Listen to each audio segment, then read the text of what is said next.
श्री सतगुरु महाराज की जय। महर्षि मेही की बोध कथाएं। कहानी जहाँ सुमति तह संपत्ति नाना।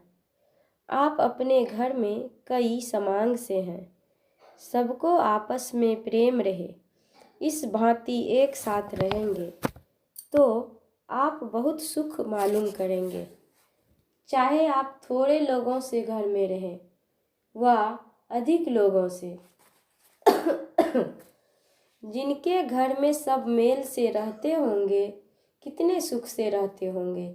समझिए, जहाँ आपस में प्रेम रहता है वहाँ सुबुद्धि रहती है, जहाँ प्रेम नहीं रहता वहाँ दुर्बुद्धि रहती है।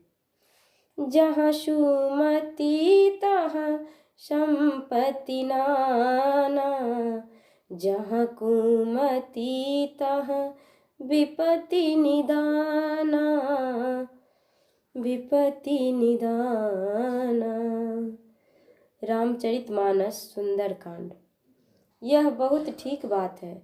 जहाँ सुमति है वहाँ बहुत संपत्ति होती है, जहाँ कुमति है वहाँ विपत्ति ही विपत्ति होती है। अपने देश की क्या हालत हो गई है।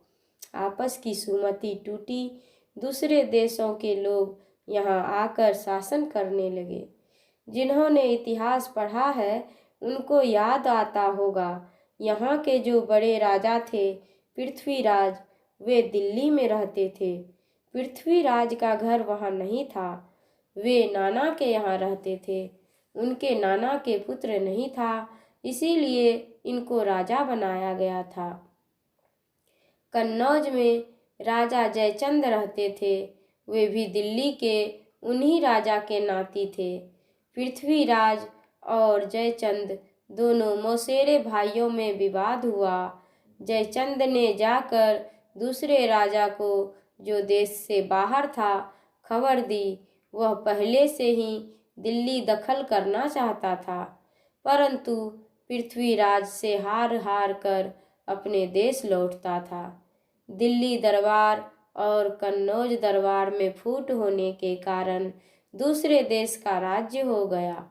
इस्लाम धर्म वालों का 700 वर्ष तक राज्य शासन चला। इसके बाद अंग्रेज का शासन हुआ। इन बातों को समझने वाले लोग हमारे देश में हुए। 50 वर्ष तक कोशिश हुई, कांग्रेस यानी बड़ी सभा का शासन होगा, ऐसा हुआ। अंग्रेज बड़े शक्तिशाली थे, उनका देश बहुत छोटा था, लेकिन वे एक मेल के लोग, एक ख्याल के लोग थे। वहाँ आज भी राजा होता है, लेकिन राजा से विशेष अधिकार सभा को है। अंग्रेज यहाँ राज्य करते थे। यहाँ मेल हो जाने पर अंग्रेजों को यहाँ से जाने के लिए कहा गया। होते होते उनकी शक्ति कम हो गई और वे यहाँ से चले गए। हम सबको अब स्वराज्य है। स्वराज्य में कमी है सुराज होने की।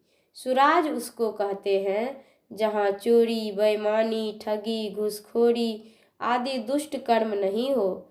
ऐसा होने पर स्वराज्य में सुराज मिल जाएगा। एक मेल से स्वराज्य मिला हो लेकिन सुराज नहीं हुआ है। एक मेल से स्वराज मिला है लेकिन सुराज नहीं मिला है। सुराज कौन लावेगा? आज के शासक कभी नहीं। ये लोग परिश्रम करते हैं लेकिन सुराज नहीं ला सकते हैं। जैसे एक मत पहले हो गए थे, विदेशी राज्य को भगाया, वैसे फिर एक मत हो तो सुराज आ जाए। श्री सतगुरु महाराज की जय। यह प्रवचन शांति संदेश पत्रिका में अगस्त सन 1970 ईस्वी को प्रकाशित हुआ था। श्री सतगुरु महाराज की जय।